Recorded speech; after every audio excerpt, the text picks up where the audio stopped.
Hello everyone and welcome to my video in which I will be discussing airsoft radios from a UK perspective. And this is a video that I've been meaning to make for some time really, I just haven't gotten around to the topic yet. But as I see more and more chatter about this on forums, Facebook groups, Reddit, you name it, and most of it obviously is intended and geared towards the American markets. I've been putting these kind of points together in order to go through them and just, I suppose, share a bit of the call it knowledge and opinion, if you'd like. And of course, you'll no doubt have found this video by searching for PMR446, airsoft radios, airsoft walkie-talkies, or something similar. But what will become very apparent very quickly is that I'm not a content creator typically, so this video might be a bit choppy here and there. So in this video, I'm going to be addressing the topic, as I said, of airsoft radio, and from my own searches, I know that this is something that comes up again and again. It's also something that's quite well covered online, but I would say that 90 something percent of the information, reviews, and recommendations out there are largely geared towards the American markets, which doesn't really help us in the UK or the EU. So, to look at the agenda that I've created on the right hand side here, I'm going to be going through the frequencies and a bit of the technicality of it all, the legality of it all, the aspects and considerations, some of the best common radios that are used, and some of the best practices as well, because frankly, I think they're one of the most underutilized tools in airsoft. And I know airsoft's about everything but comms to a point, but it's a fair point nonetheless. I would also like to point out quite early on that all of the opinions and content in this video are my own. I'm not instructing anyone to do anything in particular. I'm also not advising anyone on English law. I'm only providing my opinions into this topic based on my own research and experience, and the content of this video is to be taken as opinion-based entertainment. So, to introduce this topic, I think it's fair to say that anyone, including you, viewer, when looking for information on airsoft radios, will be faced with several of the same issues. Firstly, the majority of the information that exists online is tailored for the American markets, where they talk about things like FRS, GMRS, MERS, etc. And of course, that's only natural because they are the ones writing it. Secondly, the majority of airsofters are likely not radio enthusiasts or hobbies outside of the application of airsoft, and it's likely the fact that they just don't care about radio. And that's okay, especially if that applies to you. But I can imagine that it makes searching for any kind of clear information a bit overwhelming and certainly a bit boring. And lastly, even when airsofters do take the time to research, I'm almost certain that they have encountered, the band police along the way, which is a topic that I'll be coming to very shortly. And I don't mean the band police, but the band police. Anyway, hang on. So straight off the bat, which frequencies can you use? If, as an airsofter, you've done any research into this, then I'm sure you've come across the term PMR446. If you haven't, in short, it stands for Private Mobile Radio, and 446 refers to the frequency that the channel allocation uses, 446 megahertz to be precise. PMR446 is a 16-channel, previously 8-channel allocation operating within 446 megahertz in the UHF band. The walkie-talkies that you might have used as children, or your children might use them even today, they're the sort of things that you can pick up at places like Argos or on Amazon for when you go camping, skiing, road trips, that sort of thing, kids playing, etc. And those walkie-talkies are what those of us in the know call blister pack or bubble pack radios. And whilst they're mostly used by children, and the band is known as the children's band by a lot of the people who don't really care for it, they're also used by a variety of people, including people you might think but might not think, like school admin staff, dinner ladies, builders, crane operators, retail workers, hikers, motorbike riding schools, and almost anyone in between. And in fact, the sheer congestion of those original 8 channels played a big factor in encouraging the extension to 16 channels, which are, the latter 9 to 16, are very rarely used, and mostly by once in a while radio users, which, along with the license-free aspect of the band, makes it quite attractive for hobbyist application. But as I say that, there is a caveat to that, which I'll come to shortly.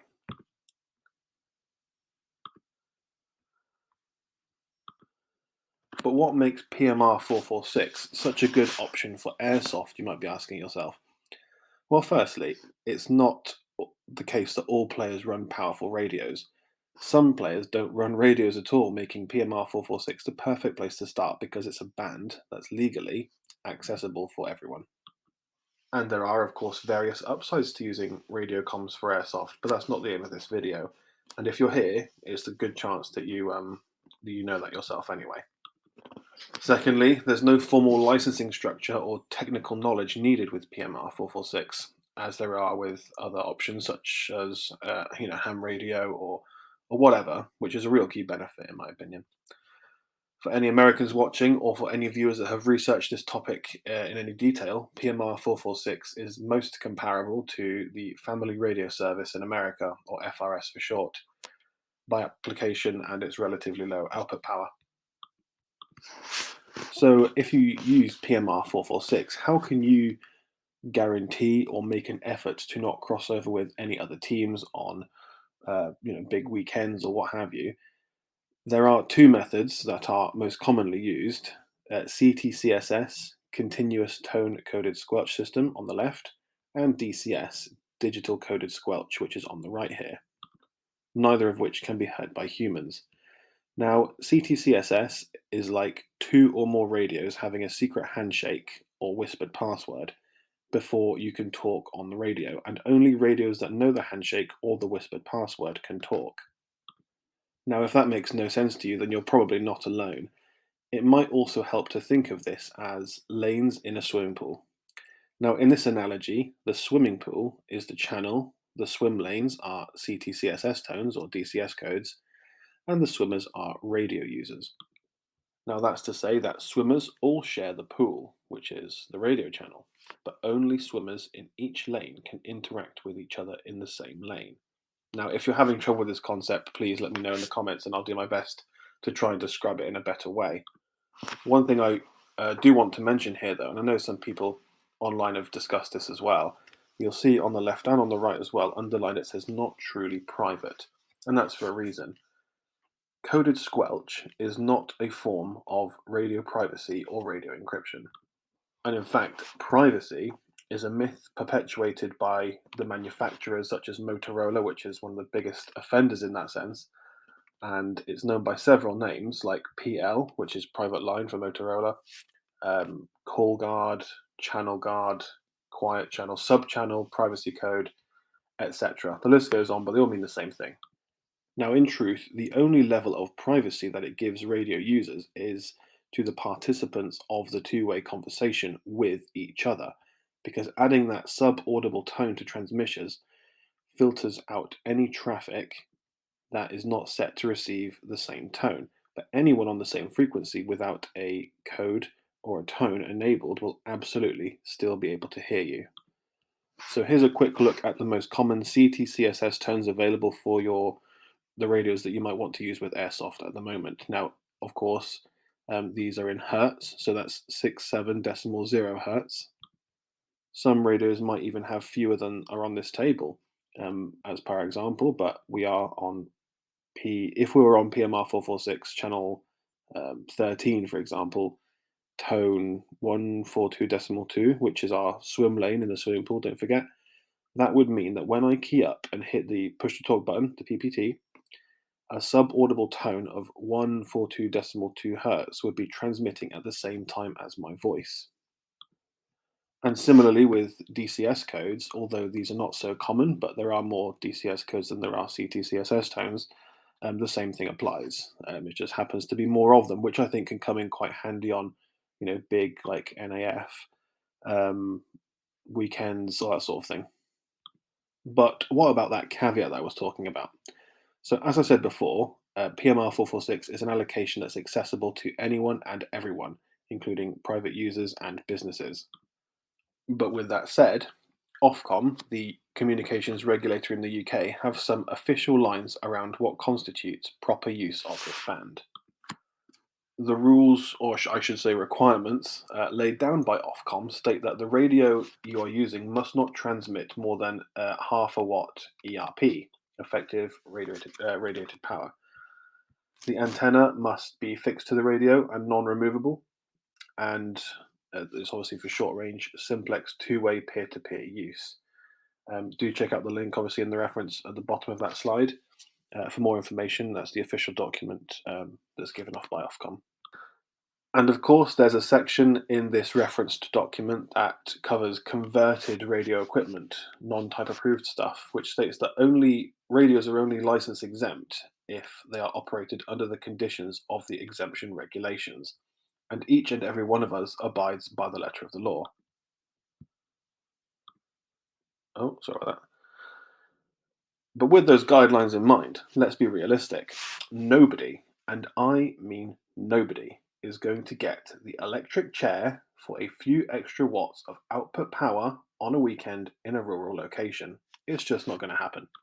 And I know that the concept of rule breaking is quite a sharp pill to swallow for some of us, but this is really, in my opinion, the same as, like, say, jaywalking on a quiet street in the early morning. It's not quite right, and you know that you probably shouldn't do it, but you're not going to hurt anyone, despite what the band police might tell you.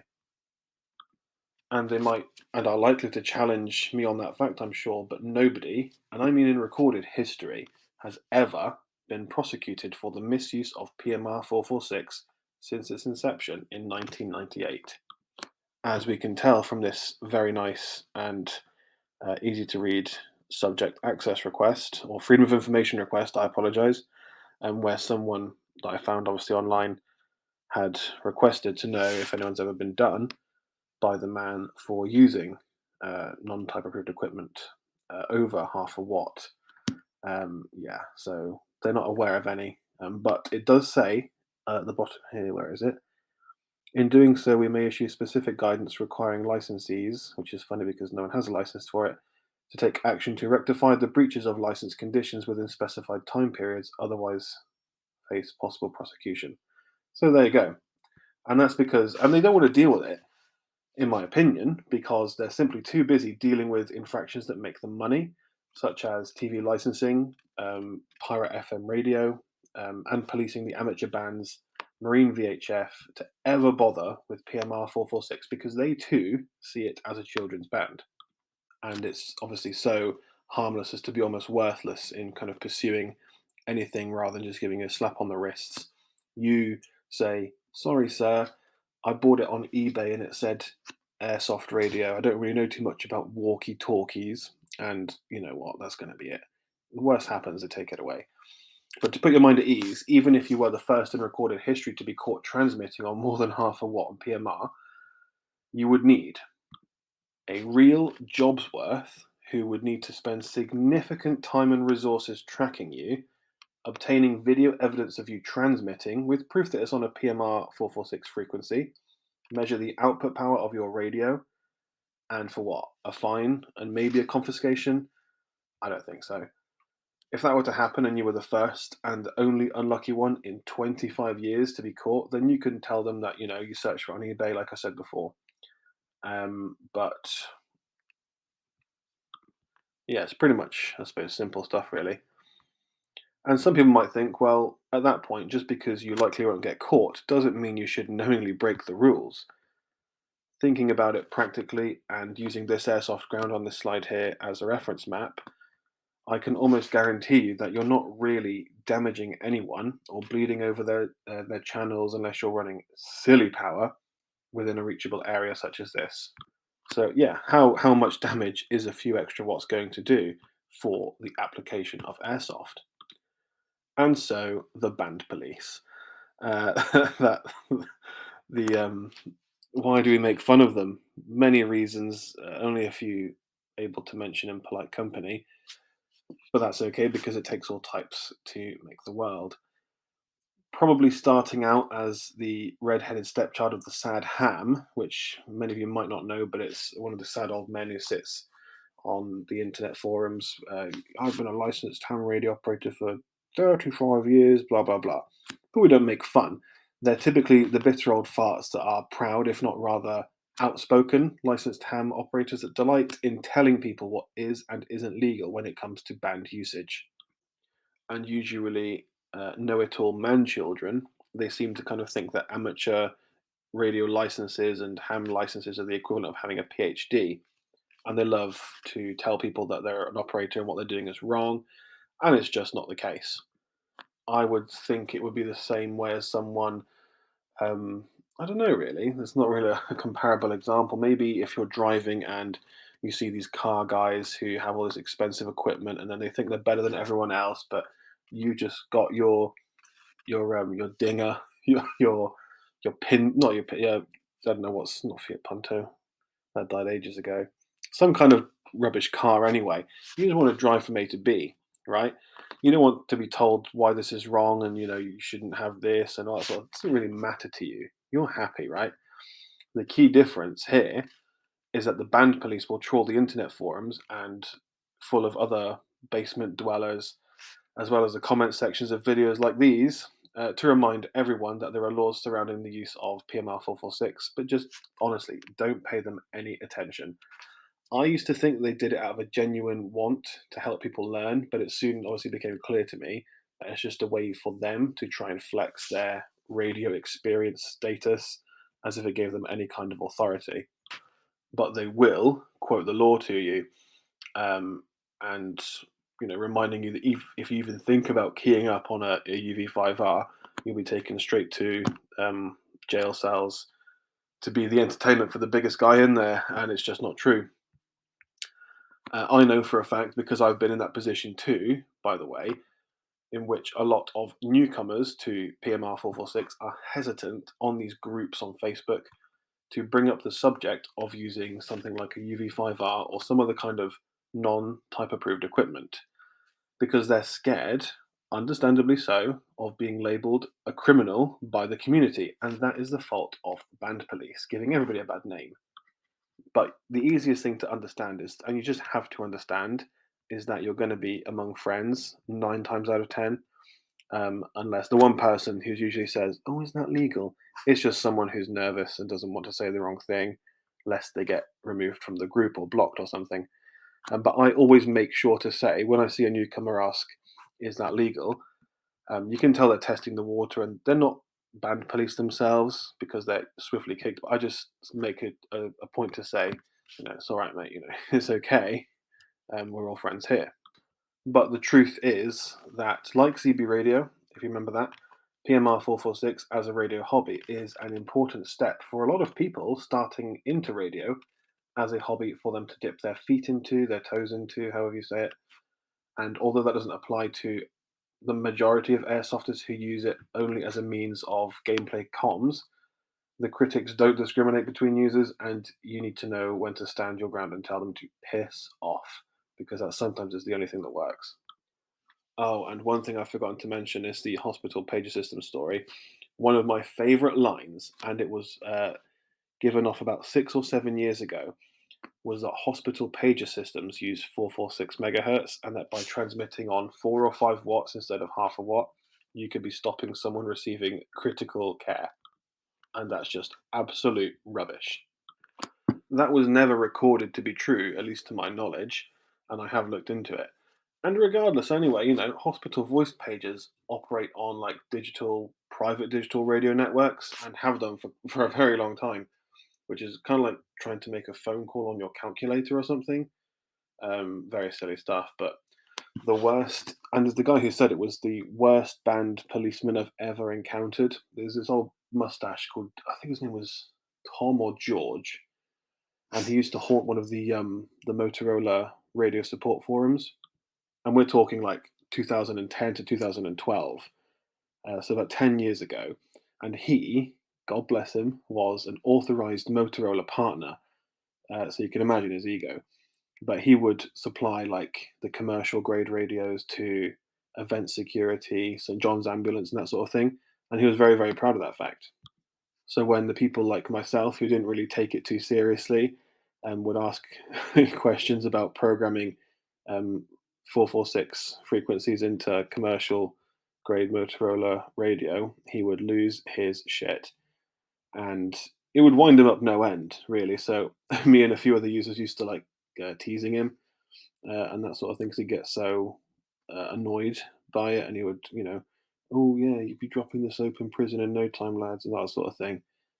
Again, it makes me laugh now, but like he just had very little going on in his life um, to have anything decent to add to the conversation. So again, God love him. But yeah, funny stuff. But yeah, ignore the ban police, and that's, I suppose, the takeaway from that slide. So aside from PMR446, what are your other options for airsoft radios? Well, the only other one that springs to mind as being kind of relevant in a way is probably the UK Simple Light business license. And that's a relatively low cost license at £75 for 5 years, which gives you an access to a small handful of UHF and VHF frequencies that might serve you well in different environments and in your small airsoft teams. The benefit to this is that PMR 446 might be slightly overcrowded at bigger events. But then again, in the UK, so might these if they're shared around. I know for a fact actually that some clubs and grounds, airsoft clubs in the UK, have business radio licenses that they let their players use. So it's not always impossible. But obviously, similarly to PMR 446, you have options for coded squelch with CTCSS and DCS. I know there's a bit of information out there if you've researched into a simple light license, is that it must be, what was it? It must be connected to the business of the licensee, but you can obviously, as an individual, obtain this license, and if your business is playing airsoft, then that's your loop. So it's fine as far as I think. But again, my opinion. Now, on to some of the most popular radios that one can use. And as I spoke about before, the blister pack radios, the ones that you would buy in Argos or on Amazon, are mostly for kids, and they're very, very limited in range given their very low output power. And they're not at all versatile, really, considering the accessories that you might need as an airsofter. Now, I know, I'm sure that many of you who have played airsoft with people that are looking into radios, you've picked one or two on here and you know exactly what they are because you'll have seen people using them. And so first, we introduce the Baofeng UV-5R. That's the one at the top there. Now, this is a ham radio, technically, but it does cover 136 to 174 in the VHF range and 400 to 520 in the UHF range. So it's ideal for both PMR 446 or UK simple licenses. The UV-5R has been the starting point for many beginner hams because, again, it costs about 25 to 30 quid. You can buy an extended battery for your airsoft needs. We'll get into that later. It comes with a lot of stock accessories like the antenna, the charging dock, and of course, there are many reasons why it's so loved. Not just because it's so versatile and cheap with the accessories that you'd need, but there are several variants of it that have different features. I think the BF F8 Plus was, I think it's got like a no backlit display, which is really nice for like nighttime play if that's something that you do. In fact, yes, now I've thought about it, um, is it Angry Bull, a YouTuber on here who made a video on this topic? He had one of those, and yeah, it looks actually quite nice compared to the standard UV-5R. And again, it can't be that much difference in price anyway. But yeah, just underneath that, the UV-82, I have one of these as well. This isn't too much different, a bit taller, and it comes in different housing, but it does have extra functionalities. And the UV-9R Pro, which is again more of a rugged design and feel, but it does have a Motorola flat pin style interface instead of the 2-pin things, which is just something to think about when you're thinking about accessories. But another thing to think about here, and I just want to add a quick note about misinformation. Uh, Mostly Americans, I think, because there was a law about, not a law, there was a lot of online kind of circulation about this topic where people think that you need to have an amateur license to transmit on one of these radios, and that just isn't true. That came about, as far as I'm aware, and please correct me if I'm wrong, but that came about because in America the variants were or are locked to amateur frequencies. As a ham radio, they wouldn't think that it would be used for anything else, even though you can program FRS, GMRS frequencies into it. That's where that came from. But again, it's just not true because technically you could have a business license and you could be keying up all day long, as is your right under the license, and it's not breaking the law. So, yeah, just misinformation to disregard on the internet, really. Next up, these are some more heavy duty options that you can use. For example, the first line. These are ex commercial units like Bozo, the supplier to St John's Ambulance, etc. These are most likely used or were used by the likes of security companies, um, again, like old retail sort of things back in the late 90s, early 2000s. A lot of them went digital, too much information, but they are very, very rugged options. But I'll get to the details in a minute. A great option for milsim players, and you may have seen one or two of these floating around the sites. The Baofeng AR152, modelled after the third line, the Triumph PRC 152 as well. And I think the benefit of those are their size and their similarity to an actual military radio. Just touching on the third line again, the Triumph PRC 152, that's in my opinion, the most expensive radio you could buy for airsoft use. The kind of thing, if you've got money to burn, got a nice inheritance, that kind of thing, then yeah, why not? So the favourite, the UV-5R, as I mentioned before, it costs about £30, give or take, at the time of recording. And then the optional extras and any accessories that you'll take beyond that price range. In my opinion, this is the most cost-effective radio that you could start with. And even if you do start with this, most players don't even see the need to upgrade from here because it does almost everything that you need it to for airsoft. Along with its attractively cheap price point is the fact that it's incredibly versatile, and the generous amount of compatible two-pin accessories that are available for the airsoft community make it such a great radio. Antennas, microphones, and that sort of thing. It's a dual band, so it's compatible, as I said before, with PMR and any of the simple frequencies, if that's the road that you choose to go down. But it has dual watch. On the first line at the top there, you'll see one frequency, and on the bottom is another. That's A and B, respectively. And it's perfect for like a command setup if you have like kind of like comms net sort of thing with like secondary and frontline comms as primary. That's really good option there. Really good option. Has 128 channel memory as well as VFO mode, so you can save frequencies as channels with Chirp, the software, the programming software, while defining any kind of CTCSS and DCS codes and tones for smaller team comms as you like. For your own smaller teams, you can even save your frequencies with the tones and the channel name from the software, and you can tell each other to coordinate on a separate channel if that works well. There's so many things you can do with it, and obviously you can come up with the way that it works for yourselves. But yeah, again, it's just very, very versatile. Additionally, it does have an FM radio receiver, similar to the one that's probably in your car. The ones that you can receive FM radio stations. I've seen all kind of videos on social media of airsoft players on breaks tuning into FM stations with their aviation rail headsets, which is a neat little extra.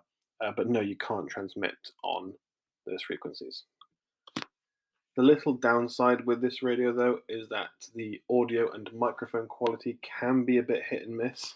But then again, it's a very cheap radio, so if you're using accessories, it's really not a problem.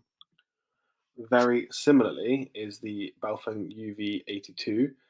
I have one of these as well, just because I was very interested in some of the differences and how it would work itself. The main difference with the UV-82 compared to the UV-5R that we've just seen is that you can transmit on A and B frequencies without having to press the A-B switch button, which you might notice doesn't really exist on the keypad. There are dual PTT microphones and accessories that fit this radio, and as with the UV-5R, you can get extended batteries, as you can see in this picture here, that extend the life of the radio and the length of the radio, funnily enough, which would allow it to sit snugly in a radio pouch. and you get your choice of colorings with casings anyway. So get a nice camo radio there, snazzy, or the black one, for example. A more rugged option here, the UV-9R Pro, is almost the same as the two previous options, but with the difference of connection interface. But as I said before, you can buy adapters to accommodate the Motorola style connector on the side here, which will allow you to connect 2-pin accessories. Um, this also has the same, if I'm not mistaken, 128 channel memory and is IP68 waterproof. Another downside maybe is that there is no extended battery, so the size of this is the size. A bit of a different option, and it is a bit different, uh, is for ex-commercial Motorola radios, for example. While these are extremely rugged and have been around since again, the early 1990s, these have their advantages and limitations too, especially in the face of the other options. For some of the pros, these are extremely rugged and can survive very harsh conditions indeed. There are many, and I mean many, OEM accessories available, as well as official Motorola ones. The sound quality and audio quality is absolutely fantastic, I have to say. And I've used these again for years as well. And, they can be picked up on the secondhand market on places like eBay and the radio swap forums. They're not as cheap as um, Baofeng radios, and it's very likely the case, especially because they're not produced anymore, is that these have been, rehoused and repaired several times by radio hire companies over the years because, they'll last a lifetime as long as you take care of them. But as for the cons, they are limited to 16 channel memories. It takes a lot of programming. I say a lot. It can take a lot of programming knowledge, but it's not as easy as chirp. They require a Motorola CPS. Uh, is it consumer programming software or custom programming software? But usually only compatible with older computers and connections, if I'm not mistaken. And it's not as easy as chirp. So there is a bit of knowledge required there. They are not field programmable because there's no keypad on the front, so you can't program these in a field. If you're joining a team and they say, "Hey, we're on this one here," you've only got 16 channels, which is fine if you're on the base PMR446 channels. But if they've got another channel that they're using, you can't just plug it in. On top of all of that, again, they're no longer manufactured and they're only available in probably slightly worse for wear conditions, and they're still actually quite expensive for what they are. It's actually quite common, though, that there is an abundance of VHF units because UHF ones are just harder to come by because more people use them. I think that's fair to say. But with all that said, these really will last you a lifetime. The most common Motorola commercial handhelds are the GP range, like this, and a few variants with a keypad that's not programmable. The GP300, which is the brick, the 380 with the full keypad, the 360 with the partial keypad, the HT series, the Jedi series, like the police used to carry, which you can still buy. I think the MTS 2000s, again, incredibly hard to come by in good condition, and even harder to program because that is, I think, DOS programming, MS DOS, which is old school, let's say. But yeah, these are more expensive. Certainly, very very bulky, and you can't have it in a dual band um, setup. So it's either going to be UHF, VHF, and don't even think about it, 800 megahertz, which is way out there, way out there. But back to Baofeng. So this again is the AR152, an excellent option for milsim airsoft players. This is slightly more expensive than the UV-5R, although it is bigger. It's got a bit of a bigger battery, but it's no more, in my opinion anyway, it's no more efficient than a UV-5R from functionalities side of it. But it's available in a variety of colors, not camo as far as I've ever seen, but still as versatile. There's still the 2-pin connection in there, which you can program with chirp again. The buttons are quite big, so it's nicely spaced for if you're wearing gloves, for example. The screen's nice and big. You can see all kinds of things, that are applicable with this radio. And talking of accessories, I think Baofeng have brought out a speaker mic which is the microphone that plugs into the side that you clip onto your lapel kind of area, to represent or kind of imitate the Thales counterpart for the L3 Harris. I can't really speak to the quality of this radio. I like the idea of it because it's bulkier, it looks more military. I think that's the only thing that has going for it because again, it's no more. It has no more functionality than a UV-5R, which costs £30 at the time of recording, roughly. And I think this is now down to about £70, give or take, from China because no one here in the UK really stocks it. So again, it's up to you, but I think the looks, height, and weight of it are probably the only thing it has going for it because it's not that diverse, not really that versatile, no more so than, again, a UV-5R or the UV-82 or any kind of Baofeng in that sense.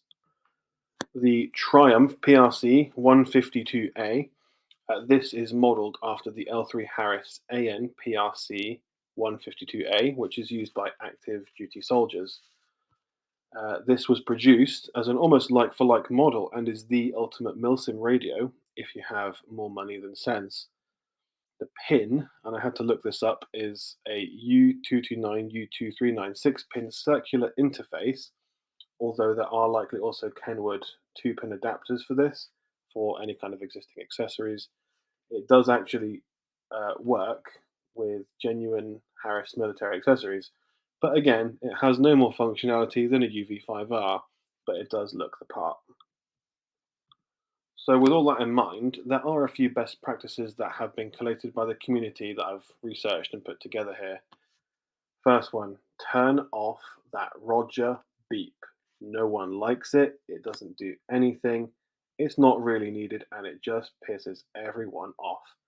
While functionally necessary, maybe for some things, it's really annoying when you're in wider team comms. The same people who use PTTID because they like the sound of it. It's just best to keep it off and keep everyone happy, to be honest with you. Number two, don't act as or listen to the band police. Don't be the band police, don't listen to the band police. Airsoft players need to understand modern practical radio use.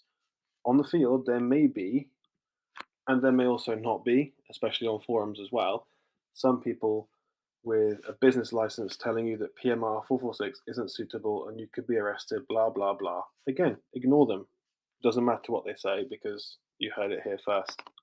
Three, do have call signs, protocols, phonetics, and codes in smaller teams.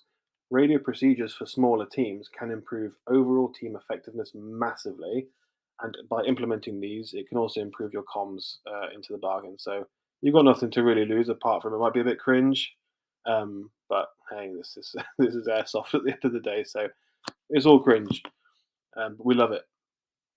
Four, don't scream over the radio. Don't shout, don't breathe all over the comms, don't buy a throat microphone that clings around your throat and is Vox activated and all that sort of thing, because it's so annoying for other team players and people on comms. It doesn't enable effective use of comms, but you should speak clearly and concisely, short and to the point, but just don't breathe, shout, scream, swear, spout stupid slangs, all that kind of thing. It just makes you look like a knob. No point in it. Oh, there's the Vox here. Yeah, don't use those throat microphones because it will transmit all of your talking and shouting and burping or whatever you get up to, wincing. Oh, my balls, that kind of thing. It's just not needed.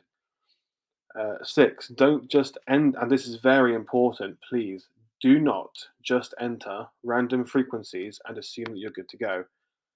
Punching in random numbers and going ahead with transmissions is actually quite potentially dangerous because you never know who's on the other end, whether that be um, someone in a business or the military, whoever, and that can happen, by the way. Frequencies, as much as I talk about PMR446, that's a designated allocation of frequencies that are set aside for the general public. No matter if you're transmitting at half a watt or 10 watts or even 25 watts, they are set aside for the public. Ofcom assigns frequencies and parts of the spectrum to different usage kind of things. So you don't know what that is. You could be transmitting over MOD comms, maybe the army, that kind of thing, like, who are training somewhere around there. You never know. It's very unlikely, but still, it's not the sort of thing you should be doing. And again, I know by the same rules, what kind of harm would it do if it's in the middle of nowhere? You just don't know. And despite, that kind of thing, we have to respect the wider laws, even if it's just a tad more power on PMR446, because the requirements from Ofcom are one thing, um, but it's just best to avoid any kind of trouble. Uh, I will also say here, and this is very important, if there's one thing you take away from this, I hope there's going to be many more, but if there's one, it's that you do not use Family Radio Service frequencies, FRS American frequencies in the UK ever. And yeah, it might be easy to think, well, if everyone's on PMR 446 at the weekend and some people are on business, nobody's going to be on FRS, so I'll just use those. But you can't do that. Now, I know, again, a lot of YouTubers use them, a lot of forums, a lot of Facebook groups, Reddit talk about that kind of thing. But there is an FRS frequency, I think it might be channel 4, that's actively assigned as an analog incident channel to the UK Fire Service. And while they might be digital, you could, however innocently, be unknowingly transmitting on a fire service incident channel or a PETA channel, which is obstructing an emergency service, and that's a very serious criminal offence. So stay away from allocations, American allocations in the UK. But if you do decide to go for a Baofeng, especially the UV-5R, there are guides for further reading into field use of these radios. One is in this slide here, the Guerrilla's Guide to Baofeng Radio. And it's a good starting point, even though it is quite US centric. Don't forget, no FRS, no MERS, no GMRS. There are other guides out there again with best practices available at Amazon that are very specific to the airsoft and the military application, but they could be good for resources in smaller teams. And again, for this latest slide, if you know people in teams, people at events, people in groups, friends of yours that use radio for airsoft, then you'll kind of have an idea of what you already want in terms of accessories, setup, heavily dependent on your budget requirements and that sort of thing. No doubt. There are several pick and mix options that you could opt for here, but it all comes down to your needs. Now, in here, one of the Baofeng radios, plus an extended battery, plus the tactical antenna, plus the PTT adapter, plus a headset, that would do someone very, very well. It would last them for years, and probably. And, that's what more do you want, really? Again, if it were me, I would probably buy a couple of UV-5Rs maybe, because again, they're 25 quid each, 30 quid each. Maybe one of each because I'm me.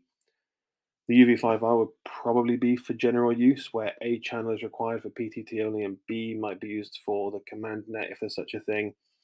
The UV-82 in the middle there, if I need to use something for dual PTT, well, that's a requirement somewhere, and the AR-52 strictly for milsim, and just to switch it up maybe now and again. I'd also probably buy a radio in the applicable color scheme for the environments that I play in most. That's why I think camera's probably a good thing, even though it usually sits in a pouch. I would also flash the same frequencies and channels to each of the radios in channel mode, because of obviously the terrain and the power output matches the terrain and the expected battery life for an event, that sort of thing. I would buy one main extended battery and would carry the spare one in the color scheme of my choice. But although these batteries, when fully charged, they will last you a long time and they'll probably cover you for several days of gameplay. For the antenna, that would greatly depend on my wider loadout. I would, of course, purchase a dual band antenna, very important. Most of them are these days. The foldable tactical antenna on the left there, an antenna relocator pouch, which would probably go on the back of my plate carrier, which frees up the space on the front and stops your arm being jabbed by the antenna that's probably sitting on your ribs or somewhere like that. I also think it looks quite cool being back there, and a longer dual whip antenna for maybe, I don't know why, but everyone has them and it probably gets quite a good bit of height out there for airsoft. I mean, so Yeah, you never know. But yeah, you can switch them out and that sort of thing. So it just depends on your needs, really. And equally as important is the PTT or the push to talk or the speaker mic or whichever route that you want to go down in conjunction, I'm sure, with an earpiece. You can use speaker microphones with those earpieces, by the way, depending on your setup. Personal, practical, and budget limited choice, isn't it? But I've seen a heavy amount of recommendations to ditch the speaker mics and go with the PTTs or just the earpiece combos. My opinion, the speaker mics aren't very tactical or practical for airsoft because the PTT on the right there can go on the front of your carrier, and just one hand. You don't have to look into it, arch your neck down, that sort of thing. You just it's hooked up to your the microphone probably on your um, helmet, and you just talk away. Whereas the speaker mics, they just make you look like a sheriff's deputy, for example. And at the top there, the AR-152 tactical speaker mic, that's the one I was talking about earlier, with it looks like the L3 Harris speaker mic as well. And that's not to say that it won't work with other two-pin radios, but stylistically, it's meant to match, and I wouldn't bother with it really. Again, just a personal opinion there. But PTTs, on the other hand, allow for easy placement of it around your plate carrier with a direct link to your headset audio setup. And the generic style PTTs are plentiful. There are so many out there, and will plug and play with a 7mm headset audio connector quite seamlessly. In fact, also the in the PTT variety, there are dual PTTs down at the bottom there. The two-pin dual PTT. For example, if you have a UV-82, you can transmit on A frequency or B frequency with a different button on the same PTT. So that's great. And I promise, finally, there are some more minor accessories, mostly for the UV-5R here, that a lot of people don't consider. Now, the first is a PTT guard. I keep saying PTT, uh, but this is one of the last times anyway. I'm not affiliated with this distributor who's obviously created these two here, but they're quite a good idea, in my opinion. So this guard here is that your it's so you don't catch the buttons or anything inside the pouch. So it serves as a guard for the FM radio, the monitor or squelch opener, and the useless orange alarm, torch, SOS button thing to make sure it's not clicked by accident when it's inside there. Secondly, down here, there's also these O rings, which you can see just above the volume control on the second uh, photo there.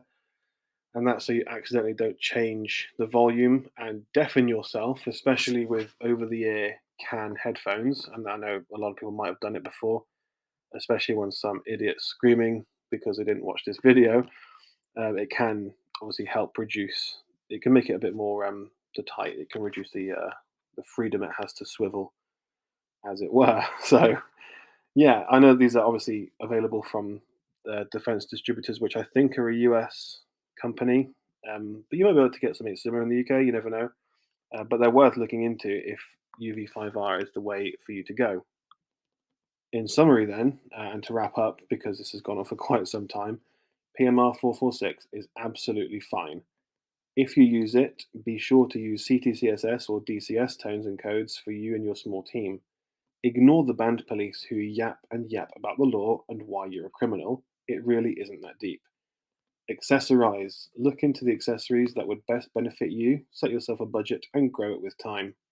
But most of all, have fun with it. Radio comms aren't technically a piss about when they're used for tactical gameplay. If not for coordination, most of the time it's to relay the old, I'm hit, I'm going back to spawn. If I had it my way, it would be a really strict deal in terms of voice procedures, not to go where's that with people and just be a complete bell end. It's really not the idea. So with that, if you have any comments, please do leave them below. Thank you so much for watching again. Again, I'm obviously not a YouTube content creator because I've done a very choppy job here, but I really appreciate the fact that you may or may not have stuck it around for 40, almost 50 minutes, which is incredible. So thanks so much. I'll try and reply to everyone, but if you have any other issues with what I've said here, from a technical standpoint or a practical standpoint, please reach out in the comments below and let me know. If you have any issues with my suggestion of using PMR446 as an airsoft band, then keep them to yourself because I don't want to hear it. Overall, yeah, I hope you had a good time. Please let me know if this was of any help to you, and I'll certainly frame it in a way that I may or may not create future content to do with airsoft comms for the UK.